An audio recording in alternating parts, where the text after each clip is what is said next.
How the fuck are you guys? Death Wish once again. I'm GTS the King. Imbalance.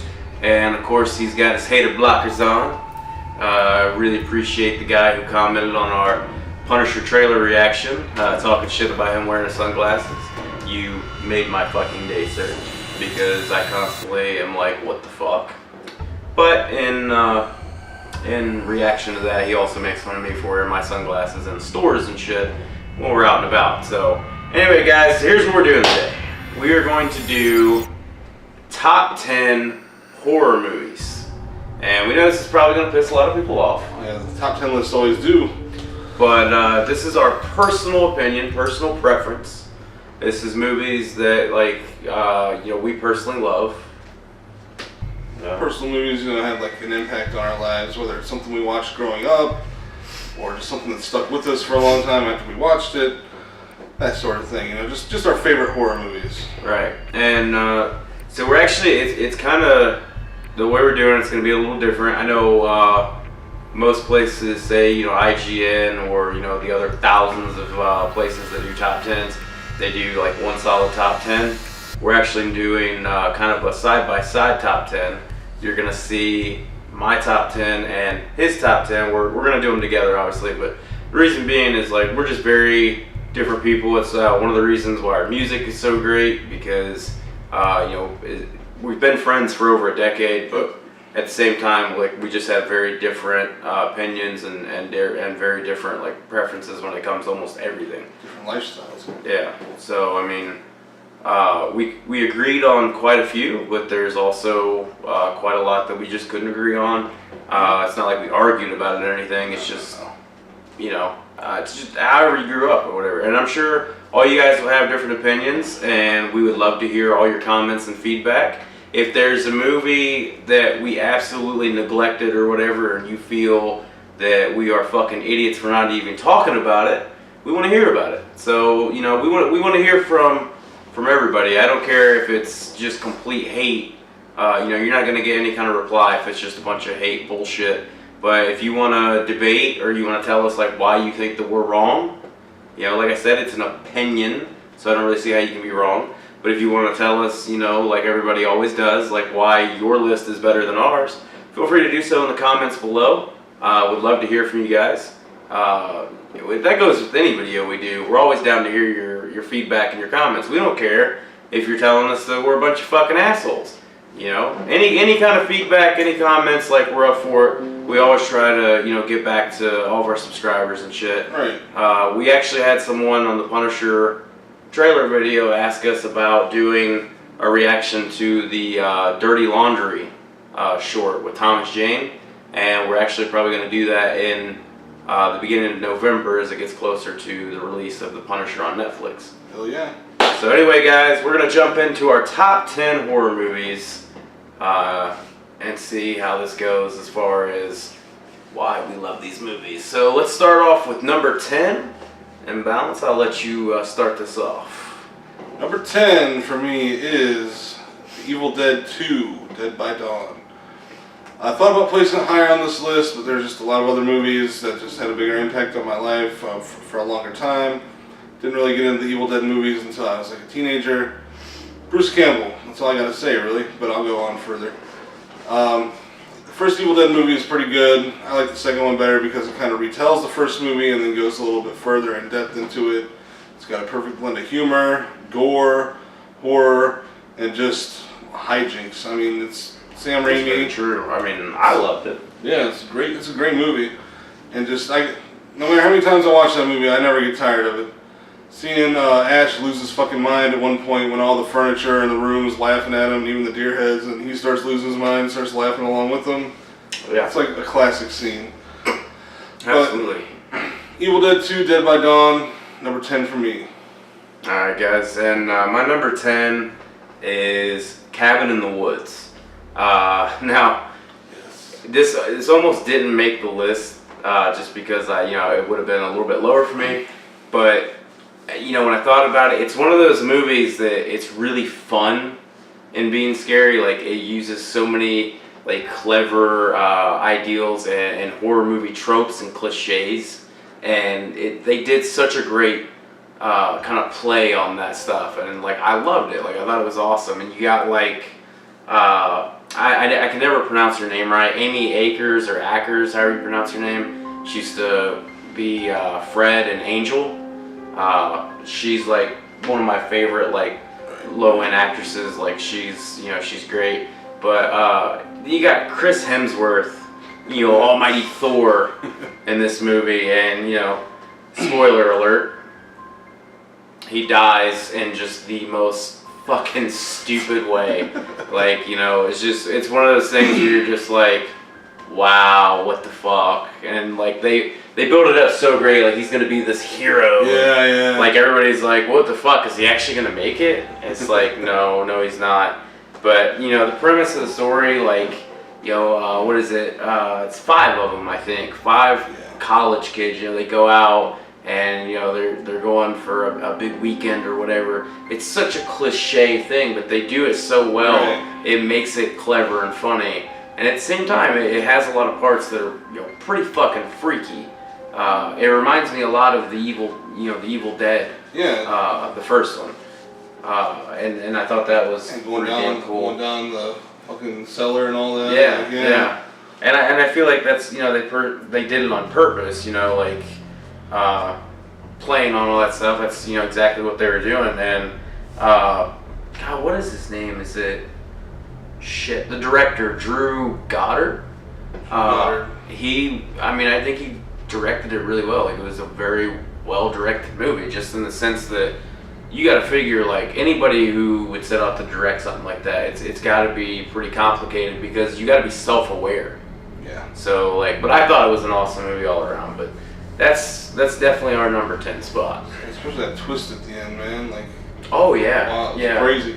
Yeah. I don't know if we should spoil too much, but. Well, I'd say by now a lot of people. Obviously, you should know watching this. There's going to be spoilers. So I mean, we'll try to throw in there a spoiler warning. We'll tell you. But I mean, go ahead, tell them about the. Talk about fucking like this movie cranks it up to 11, like right at the end. Like you think like he's like some cliche horror movie, like people getting lost in the cabin in the woods. But it turns out like it's part of like this big like laboratory that holds like every monster imaginable. Oh yeah. Like in all these like cages and chambers.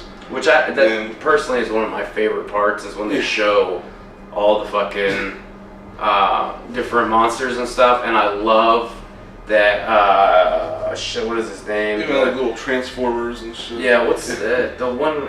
What is it? The scientist.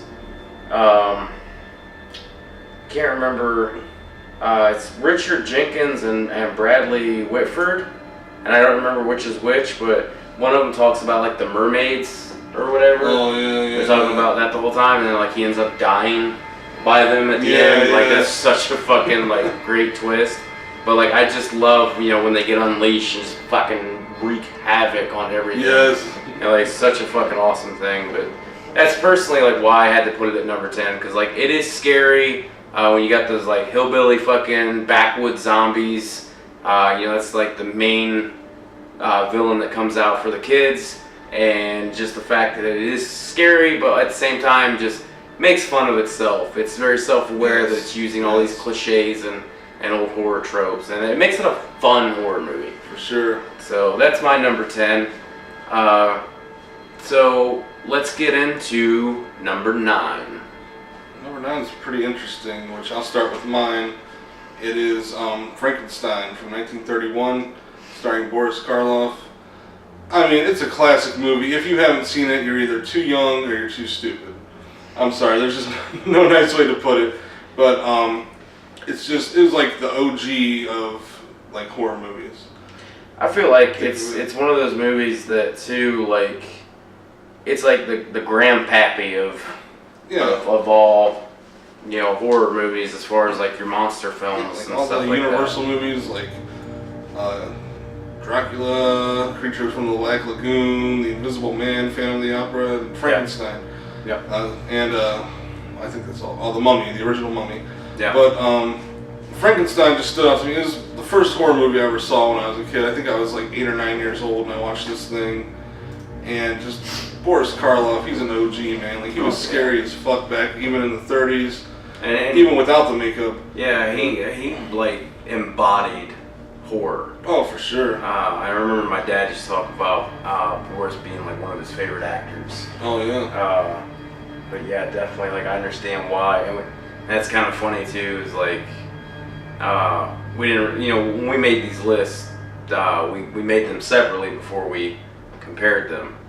And so it's just funny, like, when you hear my number 9, you'll see why I find it to be funny. But yeah, just real quick, just Frankenstein, it's like, I feel kind of bad making it number 9, but I mean, it's just because I was so young when I watched it. But it's always stuck with me. Every few years I try to watch it again. If you think about it, it's like the original like zombie movie. yeah, Like, the guy brings the dead back to life and it like comes back to bite him in the ass. But yeah, and just really, if you think about the movie, it shows humanity is the real monster, not right. the monster that's created. Did you watch that I, Frankenstein? No. You never seen that? Uh-uh.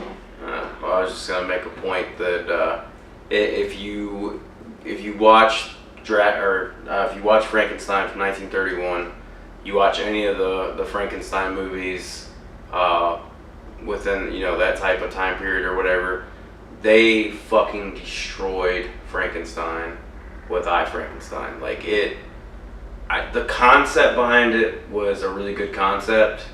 It could have been a good movie. Like, I think it was a good idea. I just don't understand why they even bothered making it a Frankenstein movie. Because if they hadn't done that, it had the potential to be something kind of cool. But basically what it is like Frankenstein's monster, because most people don't really understand that, like, Frankenstein's not the doctor. Yeah, he's the doctor. He's the It's mad not the scientist. monster. Yeah. We just call him Frankenstein because he doesn't actually have a name. Because that's really.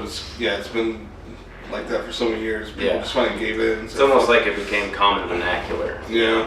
But so you got Frankenstein, and he's like really fucking strong, and he's like a badass. And he finds out, like, all these years go by, and it's like modern times, or like supposedly set in the future a little bit of ways. And there's like a battle going on between angels and demons, and like he gets involved because the demons try to kill him. The angels don't really trust him or whatever, but like he doesn't have a soul, and they talk about that shit, and like he ends up fighting with them and stuff. And, I mean, like I said, Sam and Dean show up. yeah, it could have been like a really good concept, but they just failed, man. Like, I've never met anybody that likes that movie. If you're one of those people that likes that movie, please tell us why in the comments below, because he's never seen it. I'm personally telling him like he shouldn't watch it. I fell asleep watching it 4 or 5 times before I made it all the way through the movie. Wow. Now the newest one, the Victor Frankenstein. I do want to see that. That you haven't seen that yet? No, I haven't seen Oh that. man, Yeah, I you need do to wanna watch see that. that. Now that is a fucking amazing Frankenstein movie, in my opinion. I loved it. But anyway, is that all you were? Yeah, I mean, number 9 for me is Frankenstein from 1931. Just all-around classic, first horror movie I ever watched, and just awesome. And sorry guys that I'm looking down so much. I'm answering some emails and different things while we're going through this. Work never ends for us. Plus texting, that good stuff. Sending my tweets. Gotta send my tweets out. But anyway, this is what I found to be funny. My number 9 is Dracula from 1931. What? Another Universal monster classic? Yeah, and so basically the same thing goes, man. Is like, I almost didn't put it on the list, but the way I look at it is, by today's standards, the movie's not really scary anymore. Like I said, by today's standards. Yeah, we've been adjusted and adapted to like more and more horror and gore and different things like that, between all the like Saw movies, Hostile. You got so much gore and shit in that it was just a blood fest. Hostile. Yeah. Hostile? Is that what it was? Hostile? I've only seen it one time. Oh. I thought it was dumb. Because I figured it was just like a gore fest, and that's really all Pretty it much, was. yeah. But yeah, Hostile. Torture porn, people call it. Yeah. And so we've all adapted to these like gory and much more, I don't know, I guess scary movies. especially with the special effects and shit that we have nowadays. Like, holy crap, the stuff they can do is freaking insane. Right. But so by today's standards, it's really not that scary. But it's such a classic. Shit, was it Bella Lugosi? Yeah. Fucking amazing job. One of the things is I know that it was adapted from Bram Stoker's Dracula, but they did make a lot of changes in the adaptation. I know one thing they did that I thought was this has literally changed Dracula forever, is they cemented the image of Dracula and vampires in general into all moviegoers with that movie.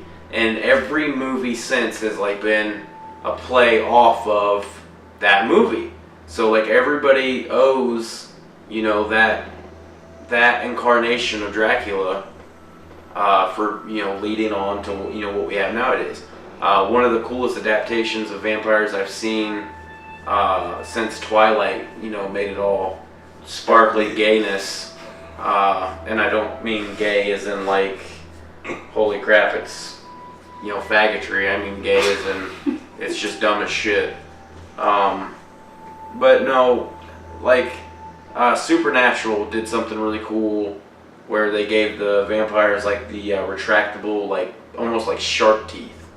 And that was something that you just never see. Yeah. It was kind of a new spin on vampires. But anyway, with Dracula, like I said, they adapted it from Bram Stoker's Dracula, and it's again, it's not really scary, but they made Dracula attractive and charismatic. And I feel like it was a good play on that, because it's almost like it puts you in the mind of the devil. Yeah. He's this crazy monster, but he's beautiful, charming, that allure and stuff. Yeah, very charming, and that's freaky. That to me is more freaky than some hideous, grotesque monster, because it's a wolf in sheep's clothing. So I think that's a really cool concept. And then on top of that, the movie has amazing atmosphere. Even by today's standards, the atmosphere in that movie is phenomenal. Oh, yeah. They did a great job. Especially considering, what they had to work with back in the 30s. Right. Holy crap. Because I can still watch it today and be this is a damn good movie. Yeah, for sure. And most of the time, watching anything from, the 50s back is rough for anyone. Oh, yeah. But, so being that those two are so old, guys, I want to hear your feedback, and let us know if you've ever seen those movies, and if you have, let us know what your opinion is, with any of the old, 1930s movies, especially with the Universal, The Thing, and Universal Monsters. Universal Monsters shit, what is it, Swamp Thing, or? Creature from the Black Lagoon. Creature from the Black Lagoon. Original Mummy. Yep. Phantom of the Opera. Yeah. Yeah, guys, let us know what you think. I personally love those old movies. I feel like we owe them a debt to where we've come so far and everything. But alright, guys, let's move on to our number 8. Alright, number 8 for me is a little movie called Sleepaway Camp. I'm an 80s baby, so there's a lot of 80s movies on this list. Sleepaway Camp is just one of those, it's kind of a cliche, slasher film, set in a campground, gee, wonder where I heard that before, huh? Right. But it has, a big twist at the end. I don't even know if I want to give away for people who haven't seen it. Oh, you might as well, because I'll be honest with you, I don't think I've ever actually seen it all the way through. I think I've watched it, 2 or 3 times, and I've only seen bits and pieces. Oh yeah. Because I remember it's always been a poker game, or when we had an all-night horror movie watching or whatever, and by the time we end up watching it, I'm either half asleep or whatever. So yeah, spoiled away. It's we told people there's gonna be spoilers, obviously. So. Well, friend, you definitely see some bits and pieces at the end, because it turns out that this girl is the killer the whole time. But the girl isn't really a girl. Okay. Holy shit! Like back in the '80s, like you wouldn't expect something like that. So is it like a dude or like? See, I don't know. Like I don't know if it's like a trans woman, or if it's just a drag cross-dresser? Yeah, cross dresser. I mean, looks like a girl. Well, see, I would almost think like that, especially back then, like to have a transgender, like that's pretty. Yeah, because it's like early '80s. Yeah, that's actually kudos to them for having the balls to do that. And even if it's just a cross-dresser, because yes, we do know there's a difference. Like we're not idiots. That's even then, that's still pretty ballsy.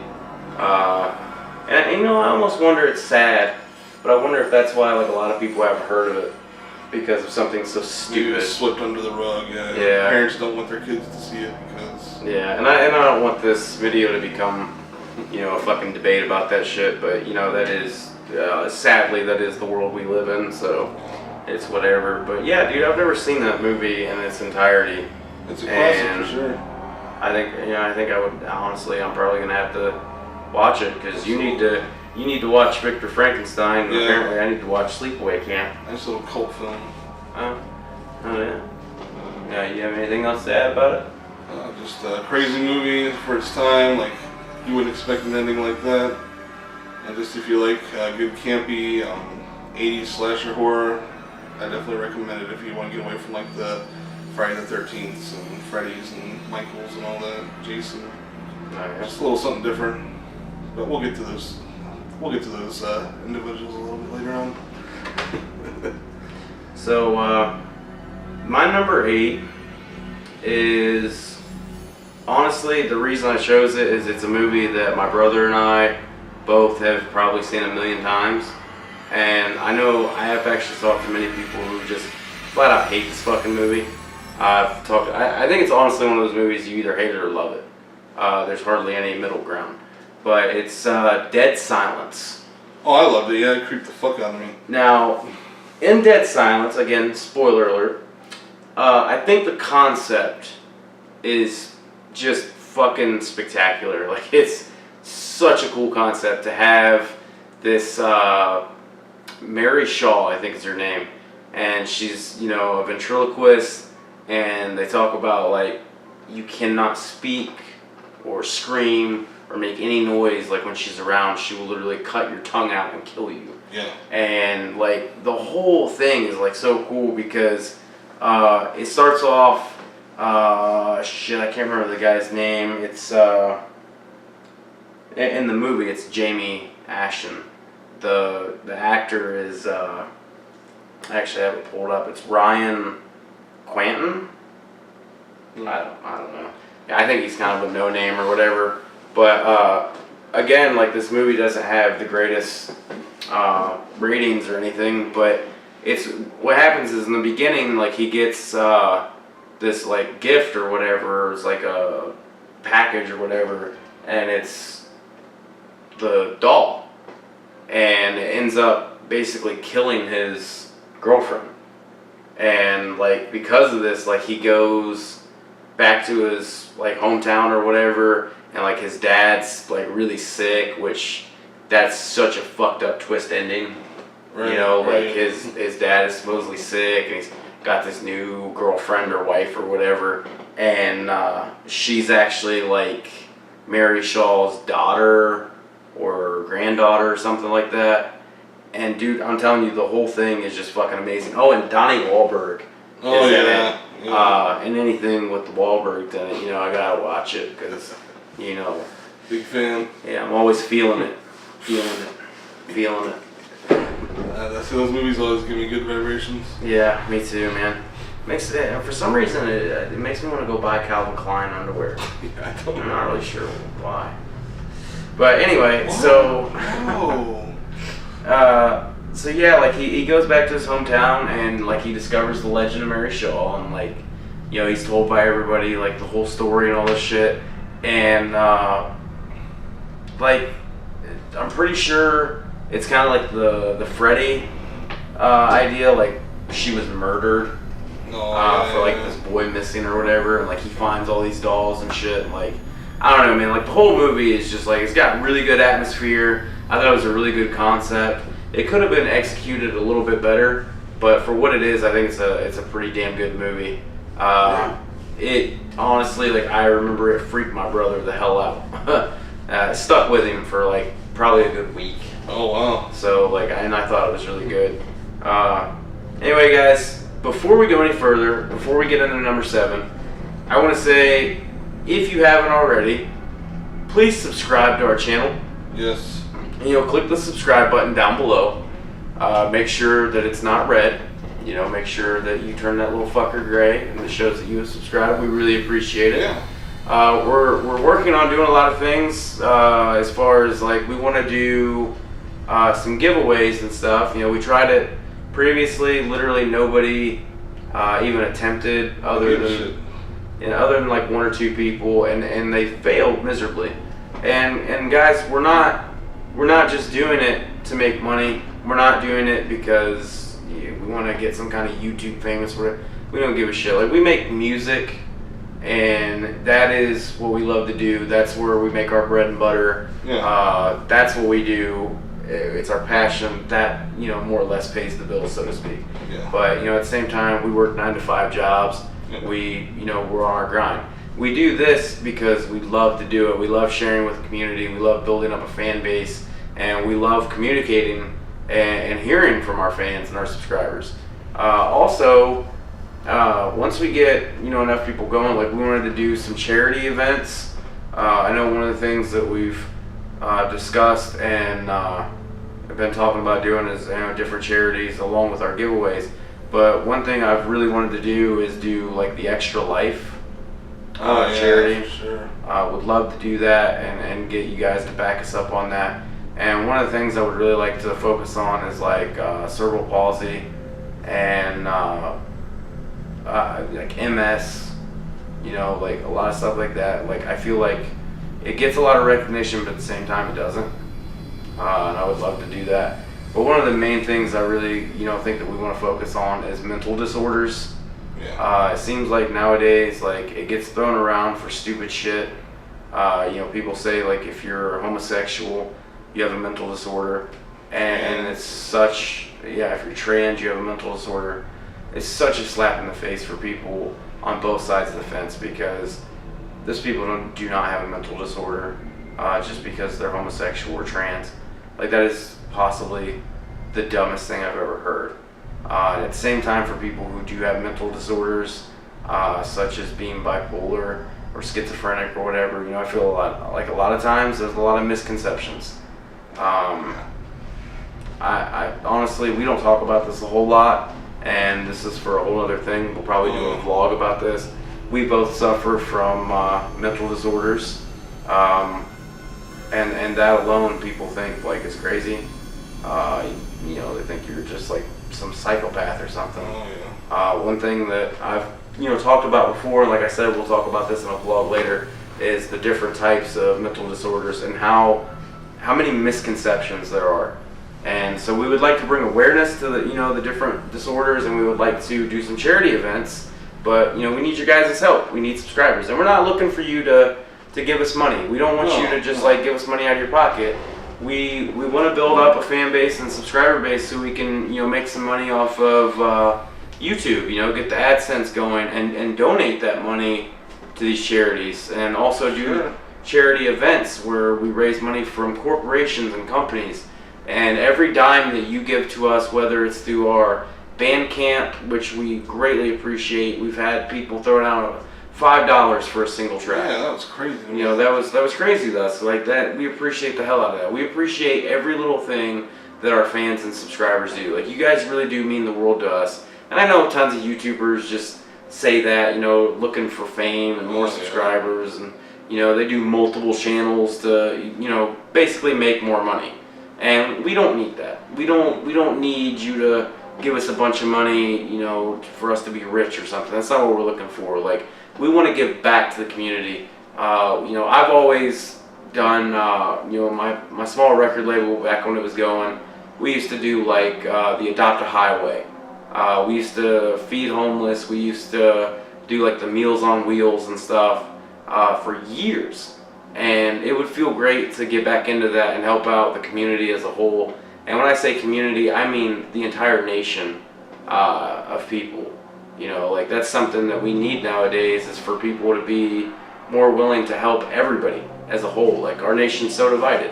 So that's what we want to get into. So we really greatly appreciate it. Also, guys, like I said, subscribe to our channel, please. It's greatly appreciated. But also, click that bell icon for us. You click that bell icon, you're going to get notified anytime that we upload a video. And you definitely want to do that because you don't want to miss this awesome content from Death Wish. Because fuck yeah. He doesn't want to see this face out all the time. With his hater blockers on. Motherfucker! Yeah, I know. Go ahead and make fun of him. I do it all the time. It's awesome. Bring it So, on. anyway, guys, let's get into our number 7. This is actually one that we agreed on. Yeah, we both. So, what is our number 7? Number 7 is none other than the original Dawn of the Dead, directed by George A. Romero. Rest in peace. What? Yeah, he passed away a What? few months back. You didn't hear about that? No, I didn't, Yeah. man. That's crazy. Yeah, like 3 or 4 months ago, man. Wow, fuck, that sucks. Yeah, I hate to be the one to tell you. I thought you knew. Hell, I didn't know that. Ah, man. Like, I'm really fucking sad now. Yeah. Son of a Way to bitch. bring the tone of this Right? down. But Just, like, killed my entire Yeah. night. Like, wow, man. Like, what he just, like... I mean, like, he didn't OD or anything like that. He I just, think it was just like some kind of heart thing, like, if I remember correctly, like heart attack or something like that. Or, damn, man. I mean, he was getting pretty old. Yeah, I mean, he was... Yeah. Yeah, he was definitely getting old, but... Like, I was holy hoping shit. he'd be around for at least one more Dead film, but Right? yeah, I picked Dawn of the Dead That because was from 1978, 1980. yeah, like some like late 70s, early 80s. I want to say it was 78. I think so. 78, 79, somewhere around there. Because, yeah, the remake or the reboot or whatever you want to call it came out in, what, 2004? 2004 or 5, yeah, somewhere around Yeah, I think it was, like, around my senior year of high Yeah. school.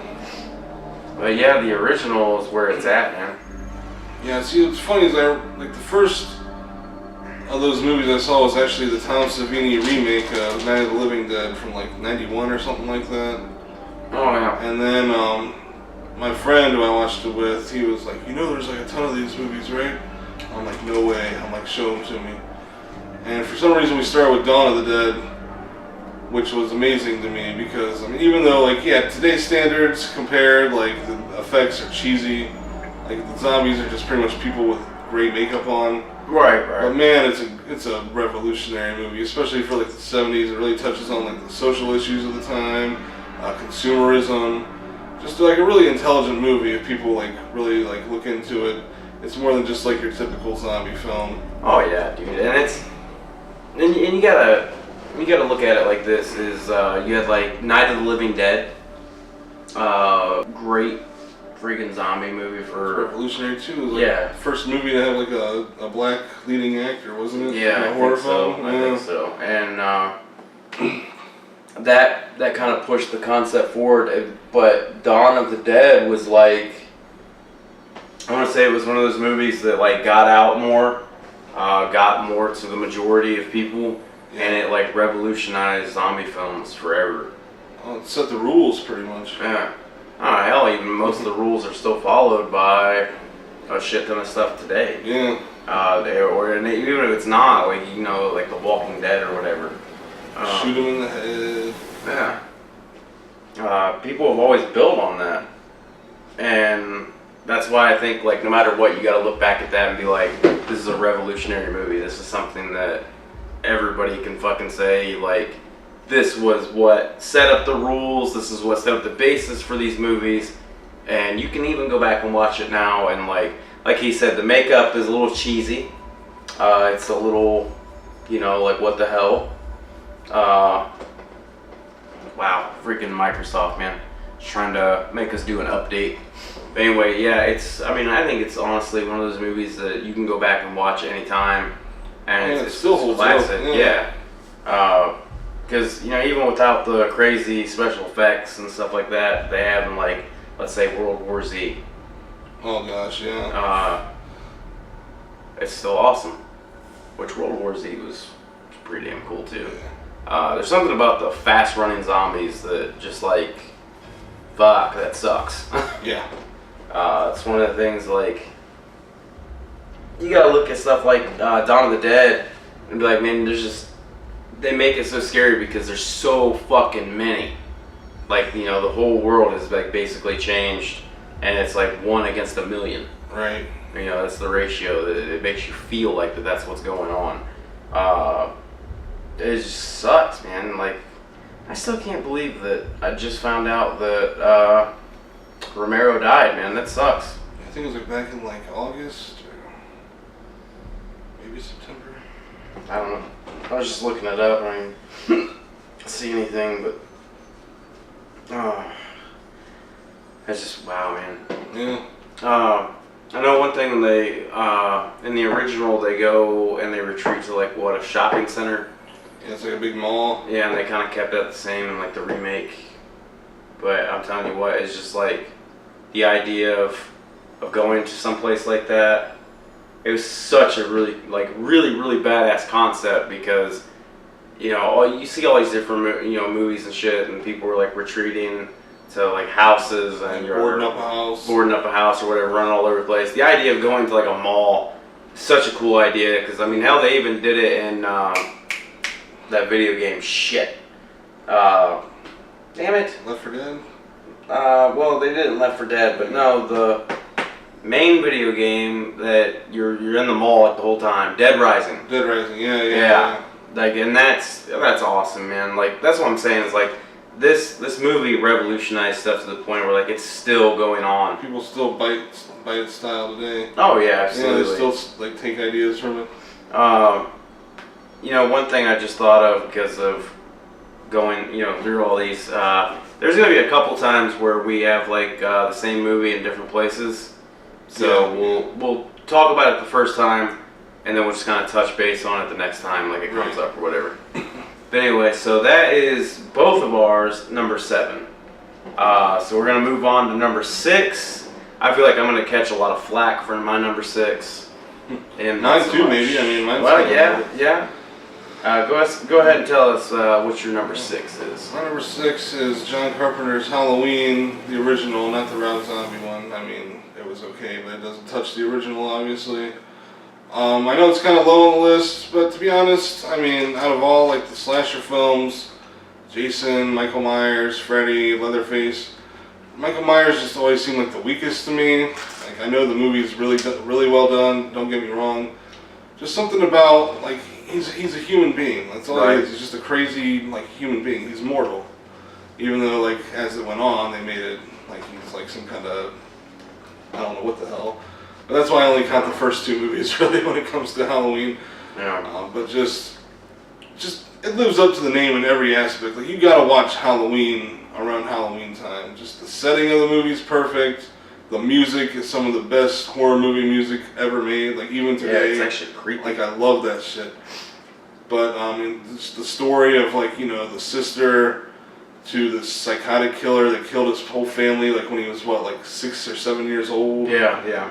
And like, just Donald Pleasant's role as Dr. Loomis, just like that monologue he delivers about like, what I saw behind those eyes was pure evil. Like, I get chills every time I watch that still. Oh yeah. Like I get it. Like, Michael Myers is a badass. He's an evil fucking human being. But the reason he's so low on the list is he's just a human being. Right. Not to say that that's like not spooky as fuck, because I mean that's something that could really happen in real life. Oh hell yeah. But I mean, it's still up there. It's number 6. I'm sure some people will argue, but definitely my number 6. Definitely a great movie. You gotta watch it every year for Halloween, pretty much. I mean, I never skip it. Tell us that you're number 6 again. It's my number 6. Okay. So my number 6, like I said, I feel like I'm gonna catch some flack for, 6. is The Shining. What? No, only 6, mother. Yeah, that's kind of figure why a lot of people will be like, what, number 6? I said that. It's ridiculous. Yeah. Like, that motherfucker should be number 1, 2, or 3. Like, that's crazy. But here's the thing. It didn't scare me, and like, now I don't I didn't base this list off of just like movies that jump scared me or stuff like that. Like I really like thought about movies that stuck with me, made an impact, either disturbed me or really did scare me or whatever. But The Shining was one of those movies where the first time I seen it, like it did make an impact. I thought it was extremely disturbing. It was really well done. Just honestly, Jack Nicholson, amazing performance. Really nice. Like just it cemented the idea of him being, an amazing actor. Just like losing his mind gradually. As and he was on. God, he did it so well. But as much as I love the entire concept, I love the book. The book is awesome. I feel like they stuck with the source material really well in the movie, and I love everything about the movie. The thing is like, it's disturbing, and it gave me that creepy ass vibe, but I feel like that's where it ended. Like, I didn't really get scared. I was more just like perturbed and like kind of put off by it, but it never really scared me. And that's just, like I said, this is my personal opinion. I know a lot of people, like, it straight freaked them out, it disturbed them, it stuck with them, like, their whole lives. We just might touch on that a little bit later. Yeah. But I know, like, so, the premise of the movie, most people already know this, is, like, he goes and becomes, like, a winter... It is like a winter caretaker, right, for the hotel. For the Overlook Hotel, yeah. Yeah. And, like, obviously he brings his family and stuff, and, like, he's wanting to cure his writer's block, and, like, it's basically just his slow descent into pure madness. Yeah. And, as much as everybody talks about Jack Nicholson, I want to say that, and I can never pronounce her name right, I think it's Shelley Duvall. Yeah. Duvall, yeah. Amazing performance. As much as Jack Nicholson was incredible, so was she. Well, I hope so. Stanley Kubrick tortured the fuck out of her. Oh yeah, absolutely. They said it was insane. Yeah. And the little boy, what is his name? Danny? Danny, I don't know the actor's name, but yeah, little Danny Torrance. I think the actor's name is actually Danny. Oh, is it really? I'm pretty sure it's Danny Lloyd or something like that. But I want to say that, he gets like psychic premonitions or... That's why it's called The Shining, because you can like talk telepathically with... Yeah. What's his name? Shit, you... Big black guy. Yeah, you lost me on that. I don't remember his name. And he's also like talks to his finger and says, "Red rum, red rum." Yeah, red rum, red rum. Starts to, like, as he's getting more and more disturbing visions, it plays so well with Jack Nicholson's descent into madness, and the dark secrets start unraveling, about the hotel's past and different shit. And, like, the way it plays with the premonitions from Danny, the descent into madness from Jack Nicholson's character. What is his name again? Jack Torrance. Jack Torrance, yeah. It plays really well together, and then I feel like Shelley is right in the middle of it. Shelley Duvall, her character's right in the fucking middle of it, which I don't remember her damn name. I'm drawing a blank at this time. But Wendy, yeah. She's, torn right in between all this different shit. And that's one of the things I find to be incredible is, she's got to deal with the fact that her husband's going fucking nuts. Yeah. And her son is going nuts too in a different way. Right. From her perspective. It's like, he's going psychotic and he's going to kill everybody. He's going psychotic and seeing ghosts and talking to dead people and shit. Like, so from her point of view, like, holy fuck. But all in all, like, I love the movie. I think it's an amazing movie. Amazing performances all around. The director, Stanley Kubrick, he's a prick.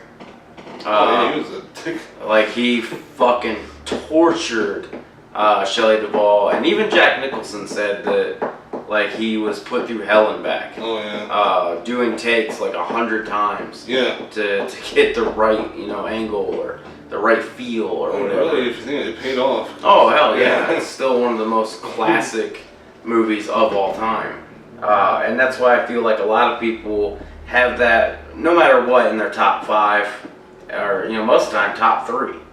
But personally, it just didn't quite get there for me, and like I know a lot of people are like they're gonna hear like my top 5 and be like, "Well, you're a fucking idiot," but still like What's funny is our top 5 is like almost the same. yeah, they're very Give or take similar. a couple movies. Yeah. Alright, we're going to move on to our number 5. So our number 5 spot, this is again something that, we didn't agree on. And basically from 5 to 1, there are a lot of movies we did agree on. Yeah. And we were just talking about this. You'll notice there was a little bit of a jump cut right before this. We were actually discussing the fact that, yes, we know that this video is long. And we talked about separating it into 2 different parts, doing 10 to 6 and then 5 to 1. But the thing is, guys, is these longer videos, I feel like at any given time, you can always return to it later. Right. Or, you can pause it, do whatever, come back. Plus, for those people who are watching us on the toilet right now, yes, you. I know who you are. Hey, I'm guilty of it, so no shame. Sitting there holding your phone, or you got your laptop, sitting on your lap while you're taking a shit. Talking to you, Johnny. Calling people out by name now. Holding your phone right now, taking a Duke. You too, Shelly. I see you. You're watching us on the phone. She's like, I did go through hell making that movie. Yeah, I'm not talking about the actress, I'm talking about you, Shelly. You know who you are. Anyway, so, Johnny, Shelly, I see you, Ryan. I know what you're doing. God. Don't forget to wipe your ass. And remember, stop doing the between the legs, and pulling up, man. You gotta, reach behind. You gotta wipe from front to back, man. You don't wipe forward. Guys don't have to worry about it as much. Yeah, you need to get a little shit on your balls, alright. But anyway, guys, so we know you can return to it later. You can probably watch this within 2 or 3 shits. It just depends on how fast you shit. So 2 or 3 shits, you got something to watch. Hey, once your leg starts going numb, just call it a night, man. Yeah, just get off the toilet. Pick up later. Yeah, just pick this up later. It's also something cool too because as much as there's a visual, we'll have we obviously have some visuals right here. This is also something, especially if you want to go to sleep, you can hear the soothing sound of our voice. My voice. My sexy voice. But this is something you can just kind of put headphones in and relax and go to sleep to, and maybe take you a little nap, listen to us 2 or 3 times, 4 or 5 times maybe. Add some light spooky music in the background. Yeah. I don't know. We'll figure something out. Well, yeah. Obviously, I'm gonna put shit in the background because I always do. But God, you're ruining everything. You always gotta give them our fucking secrets. How to be a YouTube superstar. Such a jackass. Anyway, so guys, let's get into our number 5. Starting with me, number 5 is The Devil's Rejects, directed by Rob Zombie. Rob Zombie, I've come to find out, is a very much love it or hate it type of person. Nobody's ever in between that I've ever met. People either love his movies or they can't fucking stand them. Me, he's kind of hit or miss with me. Like a lot of his movies I like, other ones just are awful. Yeah, I can get that. Yeah, but Devil's Rejects is a classic. It was an instant classic when it came out. I guess you could say cult classic. Because, like I said, some people I talk to about it, they'd have no idea what it is. Other people hate it. Right. Other people love it. I loved it. It came out, I think, around 2004, 2005. It was a sequel to House of a Thousand Corpses, another love it or hate it movie. Yeah. But this one I preferred because it just, was a better made movie, I think. Oh, yeah. Yeah, I mean, I see that. Yeah. I mean, House of a Thousand Corpses is more of like a traditional horror movie. But Devil's Rejects, I think, just is almost a genre of its own, really. It's about these 3 family members that just they get caught from the first movie. I'm not going to explain the synopsis. Pretty much, they're just a family of serial killers. Kind of like in Texas Chainsaw Massacre, just on crack. Yeah, pretty much. That's a really damn good way to put it. Yeah. And so there's Otis, there's Baby, and then there's Captain Spaulding the Clown. They're on the run from the law, and while they're on the run from the law, they go around killing everybody that they come across. Really good scenes, really good dialogue. Just classic lines such as they're holding up this family in a hotel room, and one of the guys is like, "Sir, please stop." And Otis says, "Boy, next words that come out of your mouth better be some brilliant fucking Mark Twain shit, because it's definitely getting chiseled on your tombstone." Like just awesome lines like that, just like instant classic lines. Right. And then it just ends like fucking Freebird by Leonard Skinner just playing. They're cornered by the cops, so they just go out in a blaze of glory, just firing every bullet they have at them. By the way, spoiler. Yeah, which we've said a million times, there's spoilers throughout this whole fucking thing. If you haven't figured that out by now, well, Yeah. Sorry. I mean, welcome to 2017, bitch. Yeah. Yep, that's my number 5, The Devil's Rejects. Great movie, see it if you haven't already. Personally, those movies didn't even make it on my list just because I think they're awesome movies, but they just didn't make that same impact. This is what we were talking about when we said that this is like some of the biggest differences between us, is like different movies that was like made a huge impact with him hardly even registered with me. Now, that does not mean I didn't like the movies. House of a Thousand Corpses was awesome. Fucking loved it. Devil's Rejects I think was better, and fucking loved it. Like what he was saying is the different, just like the smart ass shit that they say was like, I don't know, it's just like epic, and just the entire concept of both films was really awesome because it's set in reality, and it's such a twisted, fucked up thing. It takes place in like the 70s or something like that. But it's really fucking cool. So anyway, my number 5, personally, like, not only did this movie impact me, but I think it's incredible for all they accomplished in the movie, is The Thing. The original. Definitely the original. Like the old, like... Yeah, I love the... You mean like the 50s one or like the 80s No, one? the 80s one. Okay, yeah. Not the original. Yeah, I know they fucking redid it twice. Yeah. But I'm talking about the one that came out in 1982. John Carpenter's. Yeah. I don't even know when the original come out. It was like 50s or something like that. But yeah, you got you got probably some of the best effects For sure. that you could possibly imagine, especially being for the 80s. The way that they did the monster itself is absolutely incredible. And I don't remember who the guy is, or the guy and the party or the company, whatever, responsible for making the monster, but it is absolutely incredible in every way. Like the fact that they used just makeup and like animatronics and puppets and different things like that to make the shit happen was fucking phenomenal. In the new one, where they use like a lot of CGI stuff, it's not even remotely the same. And like I did like the new one, it was cool, like, but it's just still not as good. The original back in like the 50s or whatever, it was cool, but it didn't have that same appeal. Like I thought it was alright, but back then they didn't have the special effects and stuff to really make it happen. But as far as even just the makeup and the I don't even know what the word is that they use in movie terms for like where they use realistic ways of doing things rather than practical effects.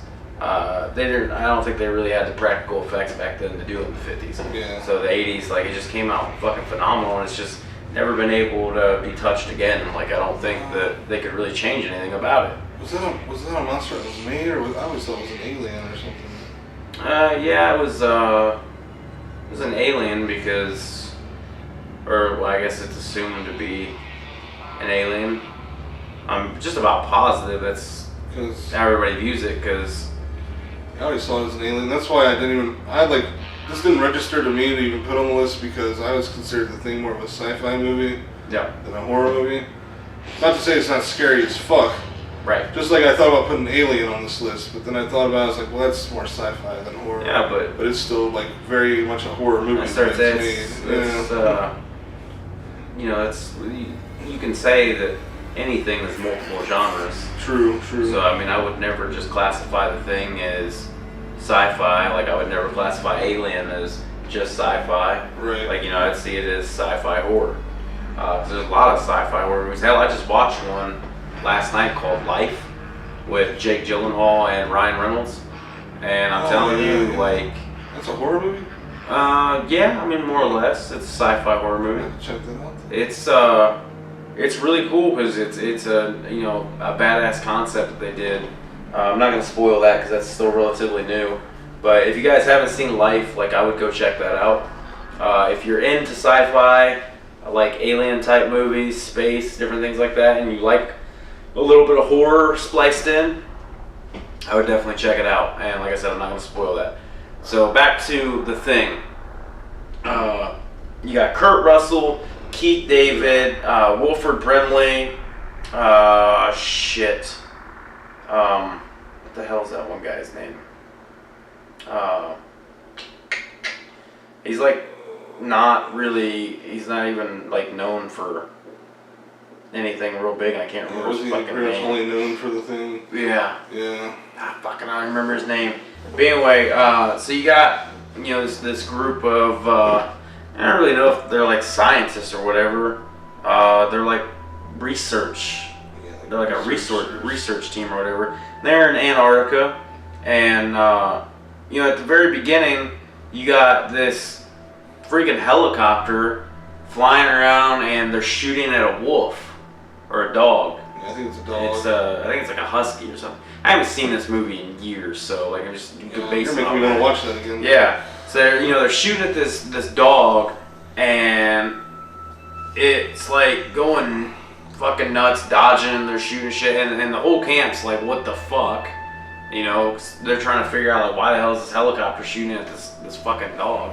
Right. But it brutally attacks the humans and even like their dogs or whatever, and they discover that this thing, beast, monster, alien, whatever, can fucking assume the identity of like whatever it wants, and that alone is beyond fucking creepy as shit. Because if it can assume the shape of its victim, regardless if it's human, dog, monkey, whatever the hell it wants, like that's insane, man. It can stay hidden from anything.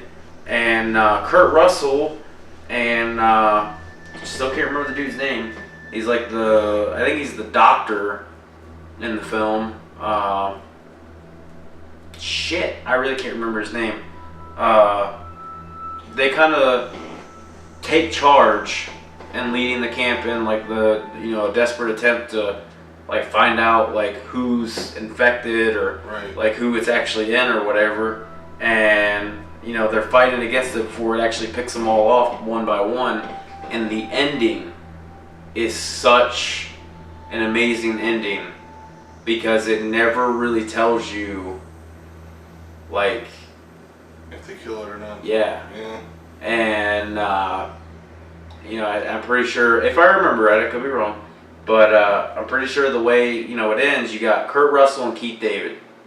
They're the only two that are still alive, and they start drinking bourbon or whatever. And there's a theory going on that Kurt Russell actually replaced the bourbon or whiskey or whatever it was with gasoline. And like I said, it's just a theory. And then when Keith David takes a drink, that's why Kurt Russell like smiles, because he realizes that he's the Thing or whatever. I mean, and I don't know, it's some stupid theory. I don't even remember the theory all the way through. But yeah, it never really explains whether or not like they survive, if he killed it, and all that shit. And that just leaves that kind of overhanging dread of like, oh fuck. Right. And Like, the movie is just so incredibly well done. If you haven't seen it for some reason, I highly recommend watching the 1982 version above all else, because it still holds up today. Like I said, the practical effects are phenomenal for its time, so it's amazing, guys. But let's move on, because like I said, we know this is a very long video, but it's because, hey, it's October. We're passionate about this We're passionate about these movies, and like I said, we want this to be a conversation, not just a one-way street. Like, I see some comments. Yeah, we want to hear your comments. We want to hear your feedback. We want to hear what you got to say about our top 10 movies. Do they suck? Are you a fan of the original 50s version of The Thing? Do you like the new one instead? Like, anything you guys gotta say, let us know. Like, and like I said, we know it's a long ass video, but we want to have a conversation with you, motherfucker. I feel like you're gonna really get to know us by the end of this. Yeah, you are really getting to know us, and I appreciate that, because most people don't take the time to get to know me. I fucking hate you guys. All right, so let's get into number 4. This is one that we actually agreed on. Holy shit, we actually agreed on it. Yep. Number 4. Just picture 4 claws coming up from a gloved hand, because it is A Nightmare on Elm Street, motherfucker. Well, why wouldn't it be? Well, I mean, it's fucking classic. Definitely top 5. We made it to number 4, but yeah, I mean, people will never agree on which one of the killers is the number 1. No, and honestly, I feel like it's one of the things that gets argued about the most, is who's better, Jason, Freddy, Michael Myers, Leatherface. Yeah, like it's always one of those things. Now, I personally love like almost every Nightmare on Elm Street, and the reason I have to say almost is because the new one kind of just made me sick to my stomach. I don't even count that one. Because it is fucking god awful. But so the one we're talking about, just to be clear, is the 1984 version of Nightmare on Elm Street, the first one. Like I said, I personally like all of them up to even Wes Craven's A New Nightmare. That one's a really good one. Actually. Yeah. So like my personal favorite's the original and Wes Craven's New Nightmare. Because Wes Craven did. Yeah. Yeah. Basically the one between what is it? Which one is fuck? I don't remember which one's which. The one where they're in like the mental asylum. That's the third one. Yeah. Green Warriors. Yeah. Yeah. That one's got a lot of really cool like it's like campy, like really cool kind of little things in it. That's where Freddy started becoming more of like a jokester than an actual scary. Like, that's why I like the first one the best, because he's just terrifying. I love He's not like this wisecracking like. Yeah. Number 2, I thought it was okay for what it was. Number 3, I like if you don't take it seriously and you look at it as being campy, like Evil Dead and shit. I think it's really fun to watch. I like campy, like wisecracking Freddy. Just goddamn, you can't top the first movie Freddy. He's terrifying. Yeah. So I'm sure most of you have seen Nightmare on Elm Street, unless you're younger. Like maybe you haven't seen it yet. So the concept is you have several kids. I think they're all like relatively young. They're all like teenagers. They're like high school. Yeah, like that. And they fall prey to Freddy Krueger. Sorry, I got the hiccups. If you don't know, Freddy Krueger is portrayed by Robert Englund. He is like the godfather of like modern monsters. Like you had Boris Karloff back in the day, and then you got to put like Robert Englund up there as one of the top dudes of all time, and then obviously Johnny Depp. I think that was his first movie. Yeah. So you got this like the best way to describe Freddy Krueger is he's like this disfigured, burnt, just hideous, fucked up creature man thing.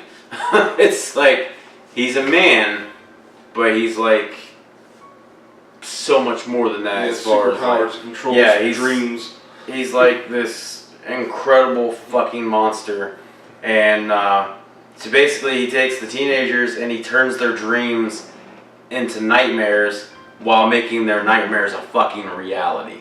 Yeah. So like it's it's incredible. But you got Who's the chick that played Nancy? Heather Langenkamp, or I don't know how the fuck. The chick who played Nancy? Yeah. Yeah. See, she's always Nancy to me. I always forget her real Is name. it Langenkamp or Langenkamp? Sounds I don't remember. Like, and to be honest with you, I couldn't Put name pronounce down here. In the Yeah, I subtitles. couldn't pronounce her name if my life depended on it. But she is the one who kind of suspects that there's like something going on. There's like, I'm pretty sure she's like the first one to really suspect that there's like a dark secret that's being kept away from them, and she starts talking to like her parents, her friends' parents, and stuff like that, and she feels like maybe the key to figuring out what's going on is through the parents. Like she suspects that there's something going on. They know more than they're letting on. Yeah, and when we were talking about Johnny Depp, he plays Nancy's boyfriend. I think his name's Glenn in the movie. So like that it was like one of his first roles, if it wasn't his actual first role. And so basically the whole thing is like Nancy is trying to figure out the puzzle and solve the mystery of like why Freddy is killing them and shit. And they find out that basically, spoiler, duh. Actually I'll let you explain that because I've been doing all the talking. But so, like, it's never really said for sure. It's like heavily suggested that Freddy Krueger was a like child molester. Like, it's definitely known that he was like a child murderer. Like, he murdered children. But the parents all got together and like burnt him to death. Like, I think they like locked him in a house and burnt the house down while he was in it. And I'm not quite sure how, but it somehow gave him the ability to go into children's dreams and torment them and kill them forever. Yeah. I always felt like it was kind of like a deal with the devil type thing. Like, he was, I always say like you die a horrible death or whatever, it creates poltergeists and stuff. I feel like they kind of played on that concept where he was like an evil, wicked bastard, and like he was slaughtered by these fucking parents and shit, and it just like maybe he made a deal with the devil or something and bestowed it upon him the power to fuck shit up. Yeah.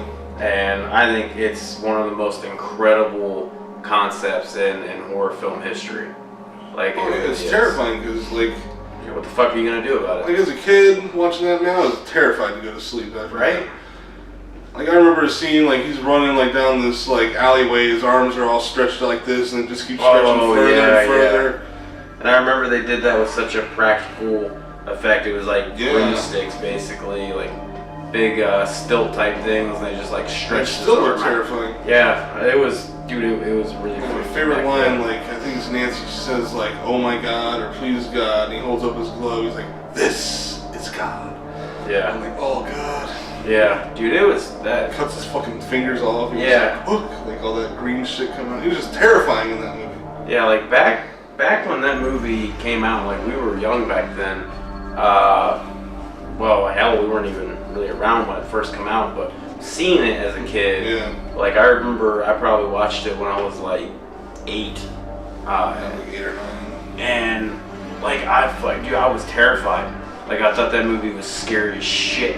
And like I remember actually, I think I had nightmares like 2 or 3 times after watching I it. think everyone's had a dream with Freddy Krueger in it. Which Which makes the movie seem that much more real. Yeah, dude, it's fucking crazy. But I remember my little brother thought he was the shit because he got to watch it before I did, and he was like rubbing it in my face. yeah, Until I heard him screaming and having nightmares at night, and I was like, "You little bitch." Love you, Dan. yeah, you're such a bitch. Ah ha ha ha ha! You cried. He was See, like 5 years old. So what, little bitch? But yeah, man, like I remember I had nightmares and shit. Like I never, like I do remember like my dad is actually like he let me watch more horror movies because of it. Because I flat out told him like, man, I had a really messed up nightmare.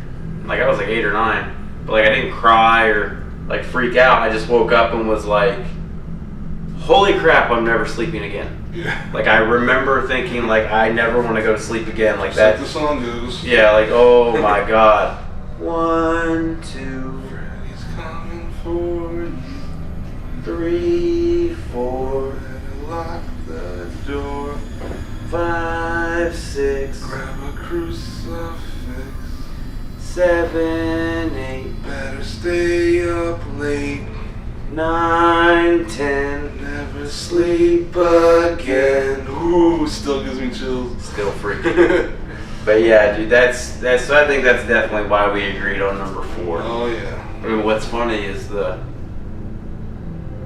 Yeah, exactly, like the claws. This is God.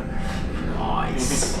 So let's move on. I'm sure everybody's gonna fucking love this. What I think is really cool is we not only did we agree on the movie, we agreed on which particular movies. Yep. Because of well, you'll see. So let's jump into number 3. Number 3. Let's add a 1 in front of that 3 because it's Friday the 13th. That's right. We both hold Jason in higher regards to Freddy. Just a little bit higher, obviously. Yeah. They're both awesome, but I mean, come on, Jason. We got, yeah. I got a doll and everything, man. I'll be playing a little shameless self-promotion right now. I'll be playing Friday the 13th, the game, this coming Friday, October 13th, on my Twitch channel, which is twitch.tv/m_balance. Check it out. Starting that evening and playing all night long. But anyways, we chose, I chose these movies, I'm sure you'll agree with me. We chose parts 1 through 4. Yeah. The 4 being the final chapter. yeah, fucking right. But it's just those 4 movies are like a great story that just wraps up nicely at the end. But I mean, I understand. Like I can never get tired of Jason. Even the the remake was pretty decent. I like the remake. Yeah. I originally watched it just because Jared Padalecki was in it. Yeah. I thought any remake of the Jason movie was gonna suck. Oh yeah. I really did, but they did a pretty good job. Like it wasn't bad. It's better than Jason X. Oh hell yeah! Anything could be better than Jason X. That movie was awful. Like god damn, talk about ruining a franchise. Right. But yeah, I mean, if you don't know the story of Jason by now, fuck you. But we'll tell you anyways. Yeah. Pretty much the first movie, kind of like Sleepaway Camp, like a bunch of counselors are at Camp Crystal Lake, and they're just getting picked off one by one, man. Like they're just getting brutally murdered, and everybody's like wondering, like, who could the fucking killer be? Like, what's going on? Turns out to be old lady Pam, old Pam Voorhees, and people are like, why the fuck would this old lady be killing everybody? Right. Turns out, you get her mother's son killed, she'll lose her fucking mind. Because her little boy Jason drowned in Camp Crystal Lake, and none of the counselors saved him. So now, old Pamela's getting her revenge, boy. Not only that, but Jason's back, and he's out to get revenge too. And that's where part 2 picks up. He's wearing a bag over his head, looks creepy as hell. Yeah, it's like a flour sack, like Yeah. old, I don't know what they call those, like the brown bags that. An old potato sack or something. Yeah. Yeah. But he's picking people off with a pitchfork and shit. Needs plugged in. And we're gonna plug this in real quick. Edit later.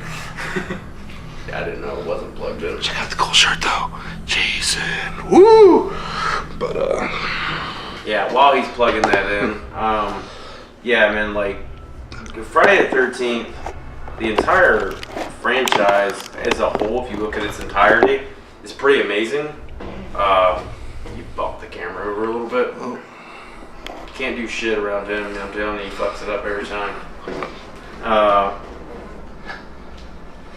Well, this video's been going on for a while. Yeah.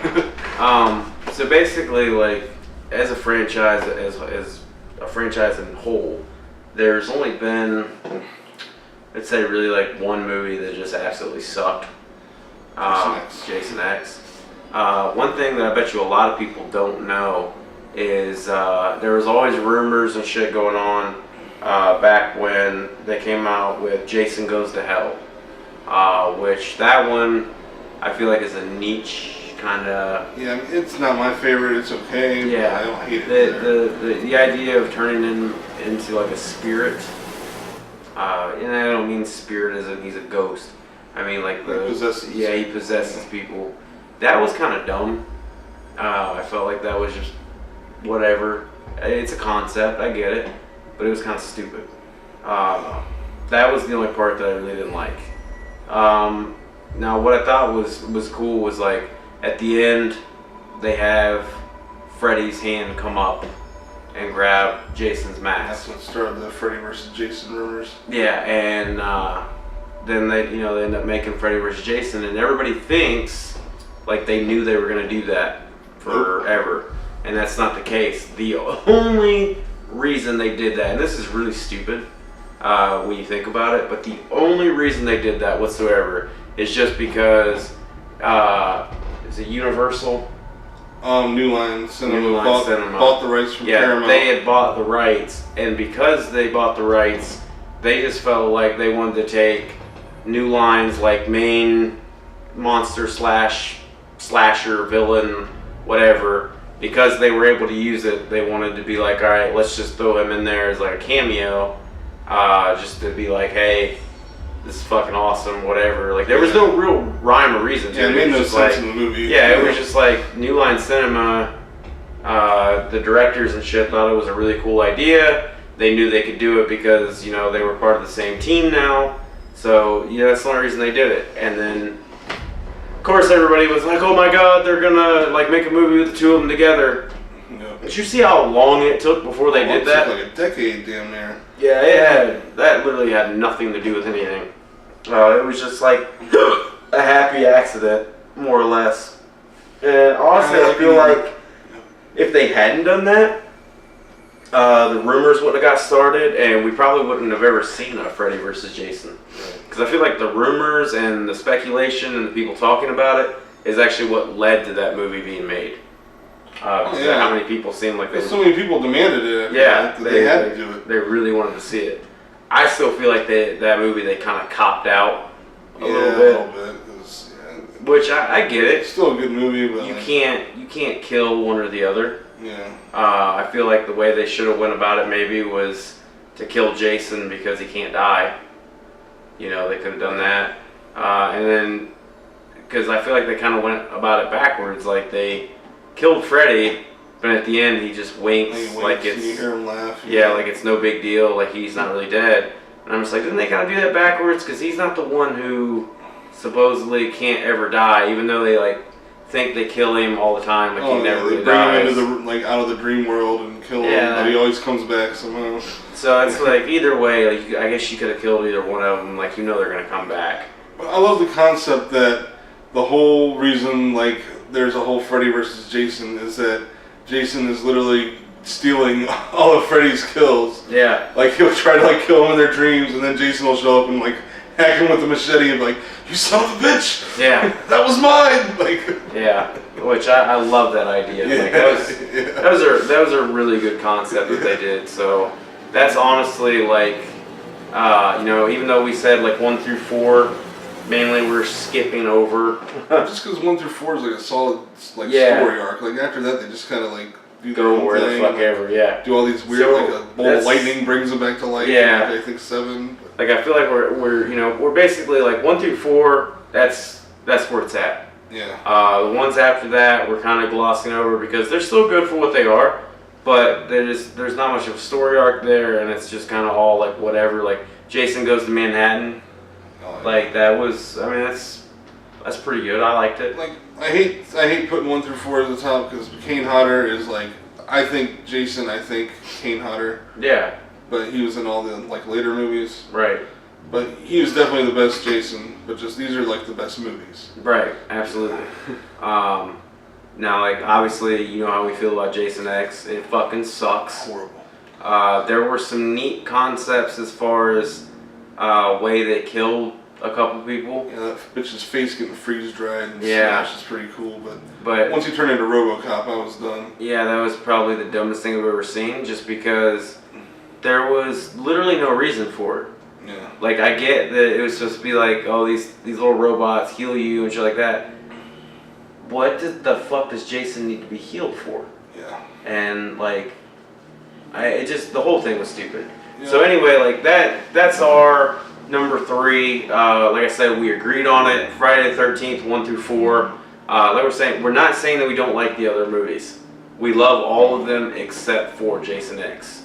If for some reason that you feel like Jason X is good, let us know in the description below, the comments below. Why? Yeah, give us your best defense. Yeah, because honestly, I can't think of any defense you could possibly have to tell me why that movie even belongs in the fucking series with the rest of the movies. I'm always open to like opposing ideas. Yeah, I mean, we love the debate. Yeah. And that's the good thing too, is that's why we always tell people to give us your honest feedback, give us your honest opinions, tell us what you think in the comments, because we don't argue, we debate. Yeah. We're not going to get mad and start attacking your mom for being a slut that she is. No. We're master debaters. Yeah, we are master debaters. We master debate all the time. I'm not going to say the websites. No, I mean, honestly, what are you talking about? Oh, you said master debate. Okay. Yeah, master debating. I do it 2-3 times a day. So, I mean... That's a healthy number. Yeah, right. So, feel free to debate with us when we master debate. Like, we can like make a circle and master debate together. Jerk around our ideas. Yeah, jerk around the ideas, and I guess you'd call that a circle jerk. Circle jerk of master debating. Yes. So, I mean, we can do that anytime you guys want to. So anyway, let's move on to our number 2. Oh shit. Hater Blocker is going off and back on because he knows. And what he knows is his number 2. Most of you will probably be like, yeah, that's a solid number 2. My number 2, my number 2, you're going to be like, a little runny. Wow, that's liquid and just looks like a muddy Niagara Falls. But honestly, I'll tell you why. My number 2 is my number 2. Like why I like it or whatever. So let's move on. Number 2. 2. The rightful place on the list at number 2 for me was The Shining, which we already talked in depth about earlier. But I'll just go into quickly why I think it deserves to be like up at the top or damn near. The movie, just for me personally, man, just the cinematography of it all, the visuals, even the music is just bone chilling throughout the whole thing. Oh, yeah. And it seems like such a slow-paced movie until you realize like this guy is more and more just fading into pure madness, like you said earlier. Yeah. And just like, man, there's a scene where he goes into a hotel room and there's this like hot bitch in a bathtub and he starts making out with her and stuff, and then all of a sudden she's like all like old, decrepit, like rotten apart. Like just like that was terrifying to me as a kid. Like it's just such a mind fuck too, because was he really going mad or was that really like a haunted hotel? Because at the end you see him in the picture from like the 30s, like with all these like people in that ballroom, like where it's supposed to be an abandoned hotel. All of a sudden he's in a ballroom like full of people dancing and stuff, like it's 1931 or whenever it's supposed to be. It just like, I love movies like that just like fuck with your mind. You're just like, what is going on here? And like, just for some reason, then like weeks after I watched that movie, I just couldn't stop thinking about it, and just like it disturbed me like big time when I watched it. And that's what I like to get out of movies. Like, but on the other hand, like him, he said it didn't have that effect on him, which I guess people's minds just work differently. Yeah. But I'm a sick fuck. So. Just everything about that movie just like really did it for me. And that's what I like out of my horror films, like to really make me think and just like have those shudders every now and then when you think about it. Right. So we already talked enough about it. I'm not going to talk about it more. What's your number 2? My number 2, like I said, is probably going to cause a lot of people to be like, what the fuck? But it's got to be one of my favorite movies. It's The Woman in Black. Harry Potter. And I'm talking about the first one because the second one sucked. Don't know what the hell they were thinking. But so if you haven't seen The Woman in Black, I highly suggest you watch it. It stuck with me. It's one of those movies that I don't care how many times I've seen it. There's still a couple parts that literally make me go, fucking Jesus. because I don't care how many times I watch it. Like, there's still a couple parts that just flat out freak me out. A lot of people didn't like the ending. I'm not gonna. Basically, let's just say that this is gonna be 100% spoiling everything for you. So if you don't want it spoiled, skip ahead to our number one. So in the movie, what happens is you have Arthur Kipps, which is Harry Potter, Daniel Radcliffe. He's a lawyer, and he's grieving because his wife, when she's giving birth to their son, she passes away. And he portrays the grieving husband so well in this movie. Like, he's such a great actor. You can just see like the depression in his face, and like his son is he's just bubbly and like enjoys life, and like, again, the kid actor, very, very great performance. So immediately, like, you get this like crazy ass feel for what they're going through. And obviously he's been going through a lot of shit, because like he goes and talks to his boss. His boss is sending him off to this remote village and stuff, and basically it's his last chance. So you get the idea that like shit's been really rough for him. He's obviously been doing like poorly at work and all this shit because he's depressed. Yeah. He's grieving and shit. So it glosses over that quickly, but you get the concept. So it's his last chance. So he's sent to this remote village to basically put all the affairs in order for this like very eccentric woman, and like he doesn't know anything, like he doesn't know any rumors or anything like that going into it. He gets on the train or whatever, he's headed out there, he meets this guy, I think it's Mr. Daly, I really don't remember, it's been a while since I've seen the movie, but he kind of takes him in, introduces him to the town or whatever. Right away, Kip starts to notice that like there's a secret in the village. People are like shooing him away, like they don't want him there, they don't want him to go to the house, like they're basically trying to get him to go the fuck home and leave everything alone. Obviously they don't know that he can't do that, or like he will lose his job, and it's putting his life, in jeopardy as far as like, he's not gonna have any money to support his son. He obviously is not gonna do that. His son's all he's got left, so like he's gonna do whatever it takes to keep his job. So he goes out to the house and he's putting the affairs in order, and right away like just everything that starts happening is creepy as fuck, and they do such a great job of like building and building and building. You don't really see anything, you'll catch a glimpse of something. They do a great atmosphere, great fucking wonderful score. The music is just fucking creepy as hell throughout the entire film. Yeah. They do wonders of just fucking with your mind. And here's where we really start to spoil things, is so it comes down to, he finds out that the woman's child was killed in a carriage outside in this like water. Basically, as you're coming up to the house, the ocean or lake, whatever it is, moves in on the road. So you can only get in and out at certain points in time during the tide.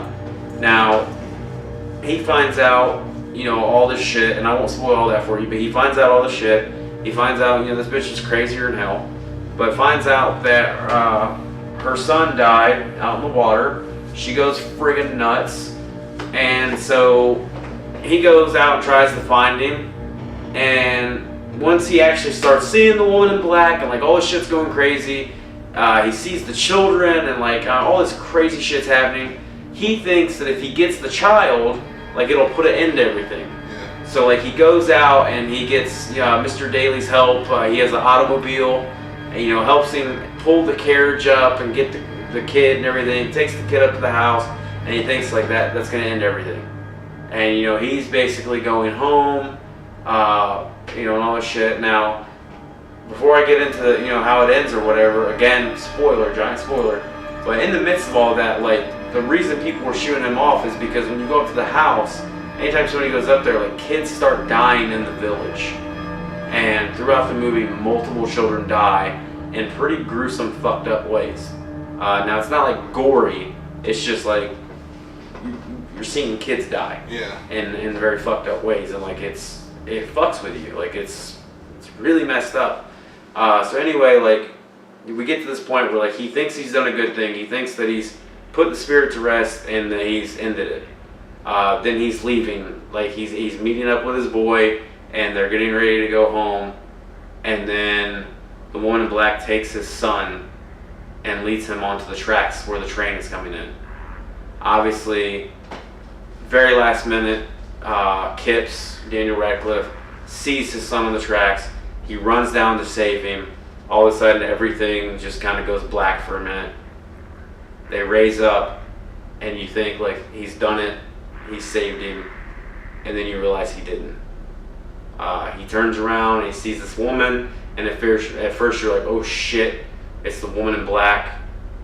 And it's not. It comes out to be his wife. So him and his son are dead now. And like it kind of shows you the response to like the people who are still alive seeing what happened, like, oh my fucking god. So then it shows you 100% like, yeah, they're dead. Like they're dead as fuck. And so like to me, it was kind of a happy ending. Like because a lot of people didn't like it because like, holy shit, him and his son died. To me, it was somewhat of a happy ending because, like, yeah, if you remember in the beginning, like, he was so miserable and depressed. Like, even his son points it out when he draws, like, a picture of him. Shows him, like, frowning and stuff all the time. So, like, obviously, he's fucking miserable. His son's miserable because of it. It's like, it fucking sucks. You know, it is shitty that they're dead, but, like, it shows you that they're reunited. Like, it's, you know, good death. Like, they're going off to a better place together, reunited. Then the very, very end shows you the woman in black.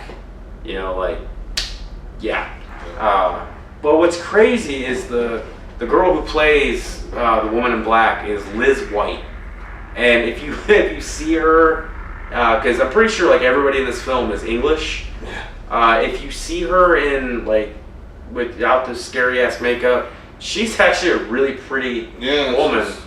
And it's like the makeup effects are phenomenal because Liz is beautiful by all standards. Like she's a very attractive woman. And then you see her in this movie and it's like, holy fuck, what did they do to her? But personally, I can watch that movie. Like I do watch it every Halloween. I watch it all the fucking time. Like anytime I'm up for a horror movie, like I watch it. Gotta be like one of my all-time favorite horror movies. Actually, if it wasn't for what I chose to be number one, it would actually damn near be my number one because like I said, I personally love that movie. I know a lot of people don't like it. I don't know what I think it's like a 61 or 70 on Rotten Tomatoes. So I know like a lot of people do like it. They completely fucked up number two. I don't know what they were doing there. I just think it doesn't get the credit it deserves. Yeah, like it's very underappreciated. But like I said, I do also understand that when we're talking about the grand scheme of things, I do understand why a lot of people don't put it within they don't put it within their top 10. It's one of those movies that is very often overlooked. So we're gonna move on to number one, but before we do, we're gonna throw out some honorable mentions. One of the first ones I want to talk about is The Boy. We just recently watched it. It is a really creepy movie, and I think you should go check it out. Any of these honorable mentions you should probably watch if you haven't already. Another one that's relatively new is The Woods. It's about the suicide forest. It's a really like mind-fuck, psychosomatic type, atmospheric horror movie. Does have a lot of neat ideas and concepts. Then we have Darkness Falls. The Tooth Fairy movie. Yeah, the Tooth Fairy movie. Like that was a really creepy movie. I remember watching it as a kid in theaters and thought like this movie's fucked up. 13 Ghosts. That movie is kind of like it's just like a mind fuck, man. It's a really cool concept. If you haven't seen it, like definitely check that movie out. I remember it scared the shit out of my cousin when that chick appears behind her in the mirror. Like he wouldn't fucking look at a mirror for like a month because it freaked him out so bad. Then another one that's relatively new is The Babadook. It's like I think it's an IFC film. It's very, very often overlooked. It's like I said, it's relatively newer, but it's pretty fucking weird and messed up. Oh, yeah. I'm pretty sure it's an English movie too. But it's one of those movies that, like, if you haven't seen it, if you have the extra time, definitely check it out.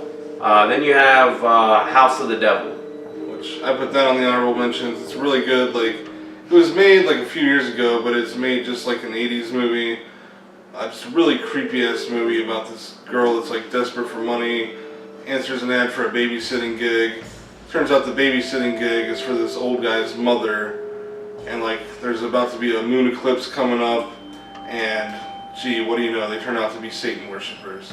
Yeah. Like, spoilers once again, but yeah, it's just crazy and it's spooky as fuck too. And then we have The Hills Have Eyes, discussing like the remake. The remake. Yeah. I just remember seeing that movie in the theaters, and it's another one of those things that stuck with me.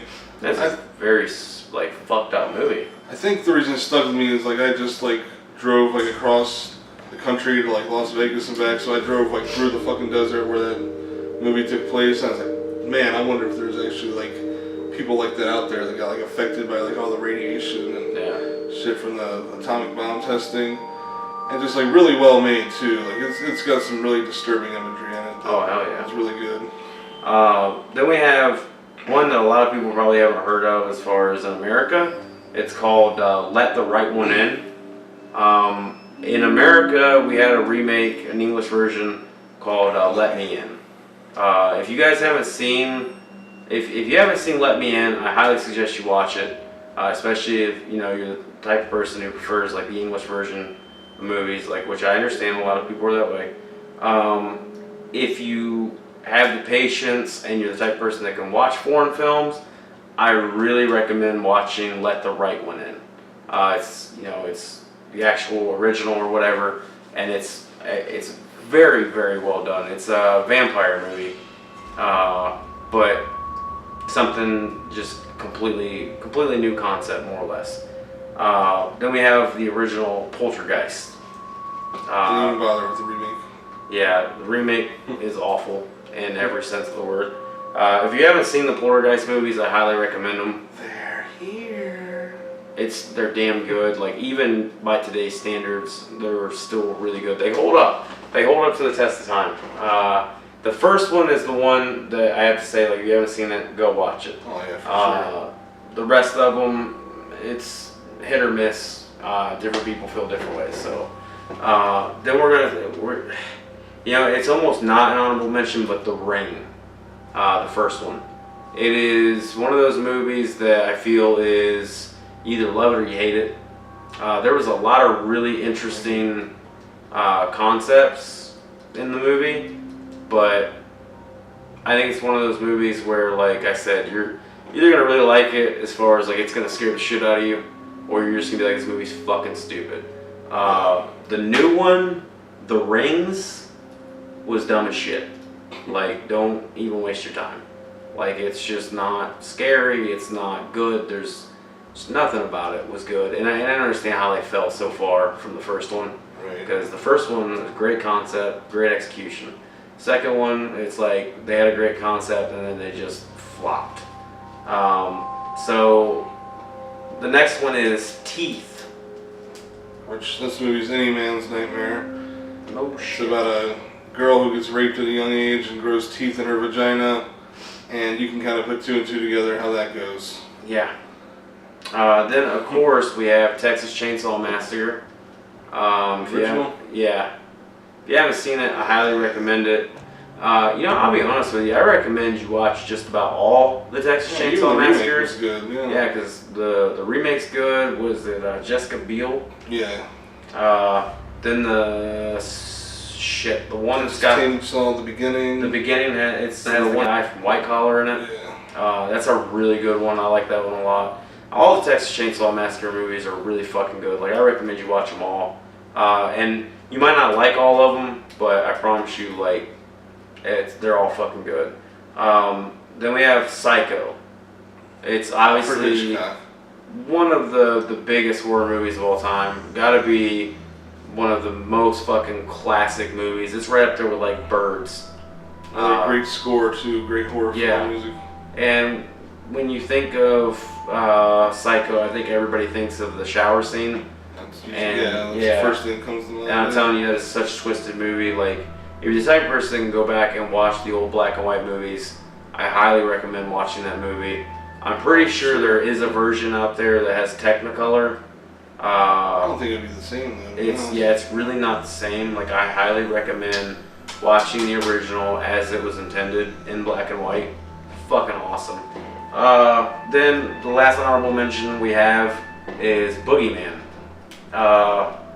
Boogeyman is made by Eric Kripke, same guy who did Supernatural, and it is just like one of the best concepts that I've ever heard of in a horror movie. Not gonna go in depth about it. It's just like you take the imagination of a kid. Everybody's afraid of the boogeyman. You don't really know what the boogeyman is. It's a very broad term, and they play on that really well in the movie. So call Michael Myers the boogeyman. Yeah. When the kids do. Yeah. So like they did a really good job of playing on that concept in the boogeyman. But yeah, that's our honorable mentions. Highly recommend you watch all those movies if you haven't seen them. Like I said, some of those are classics that I think anybody has to go out and watch. So with that being said, we obviously both agreed on the number one spot.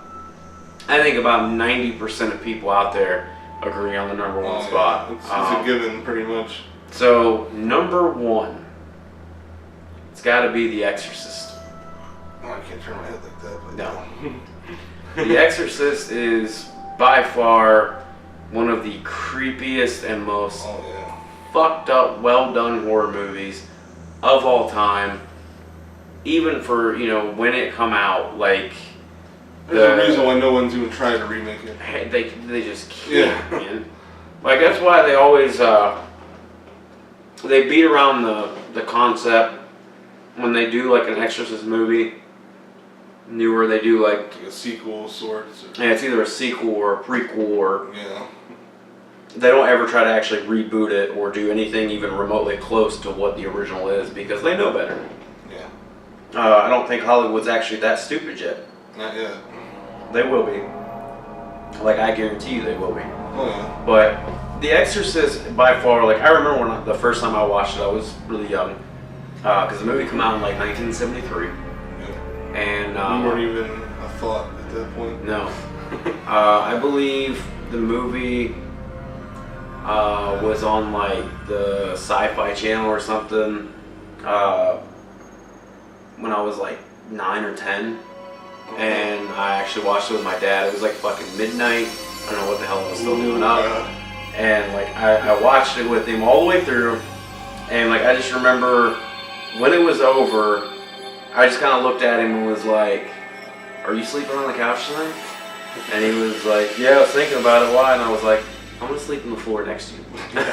Like, I did not want to go upstairs. I didn't want to. No.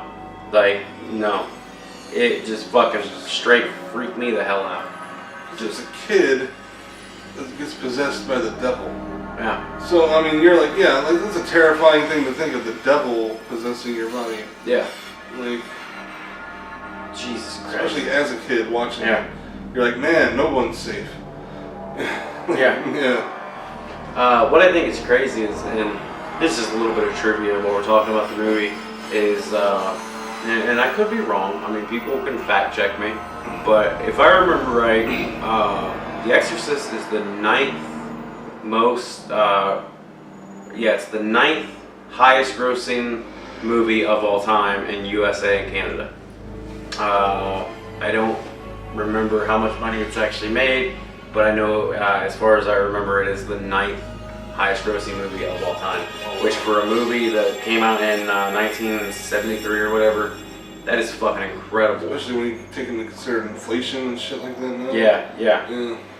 And I'm pretty sure it was like $100 million in admissions or something like that. Yeah. And you gotta figure, like, especially in the 70s. Yeah. Like, that's fucking insane. That's a ton of loot right there. Yeah.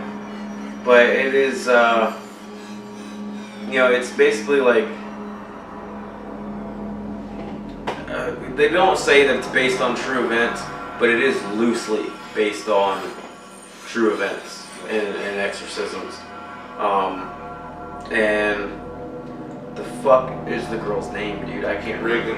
Reagan. It's played by Linda Blair.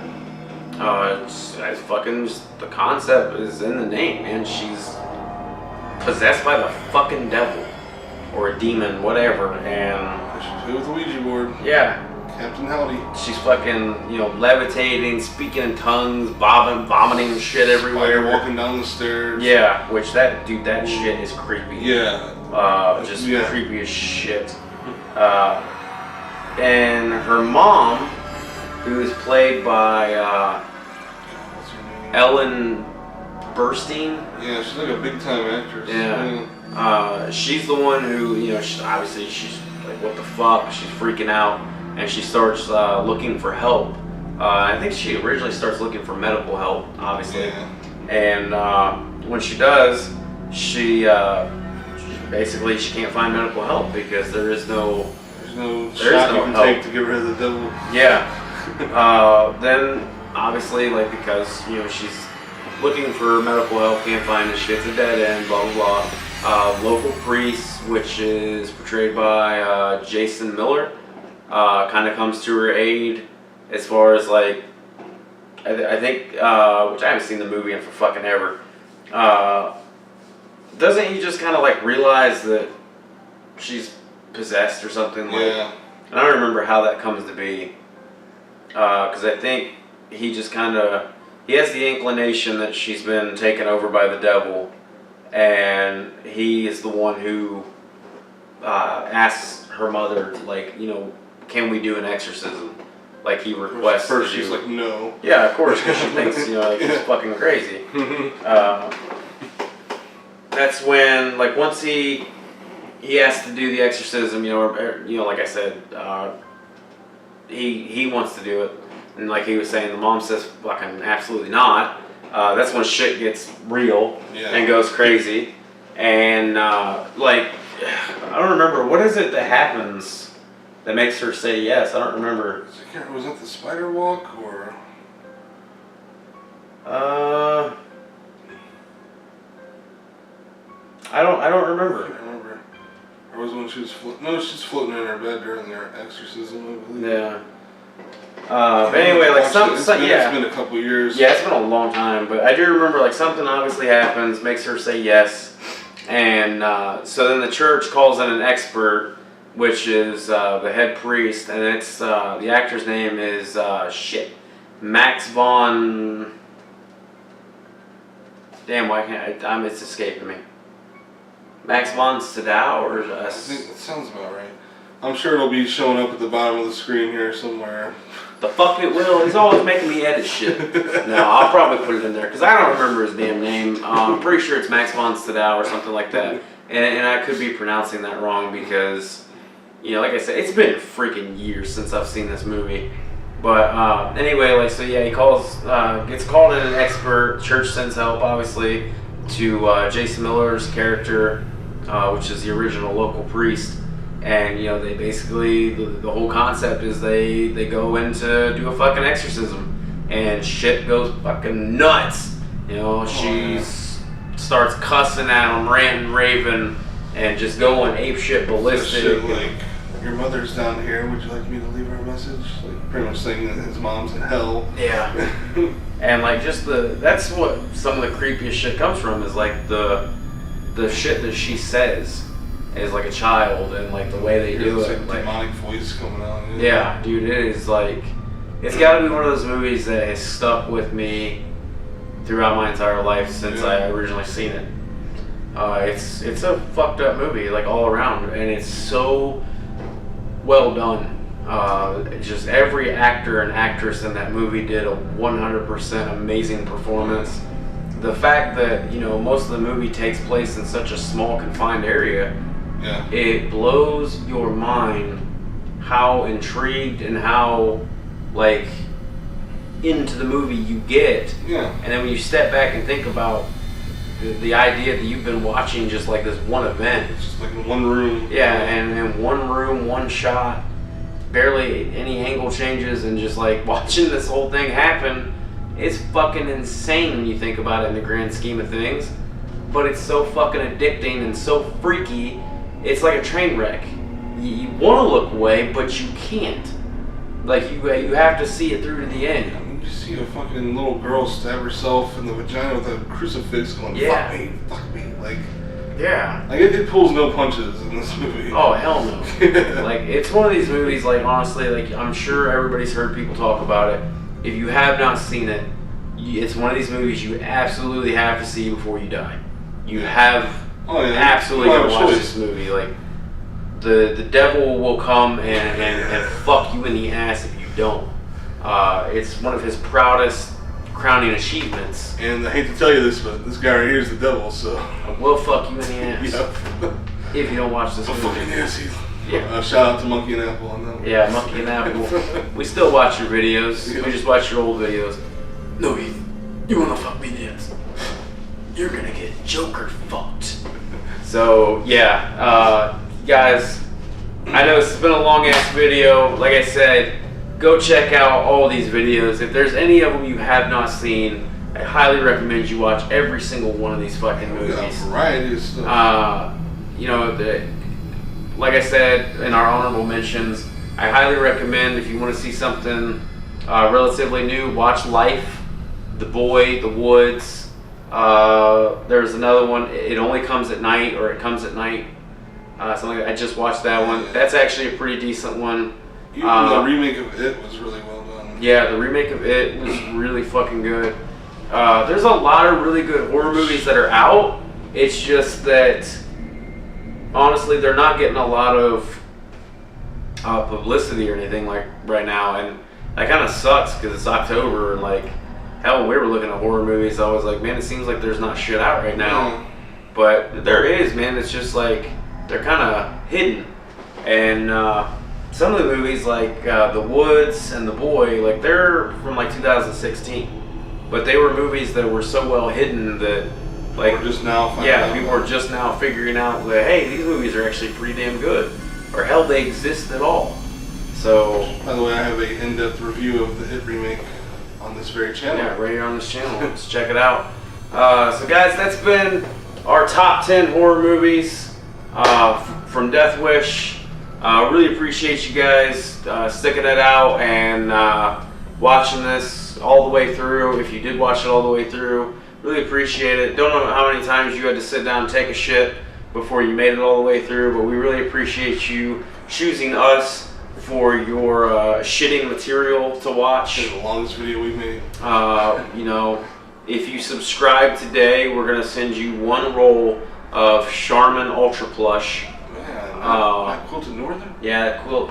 Yeah, that real plush shit is. That real cushiony stuff. Yeah, that's what really gets the I don't know why I just turned subscribers. Italian there. Yeah, it's the good stuff.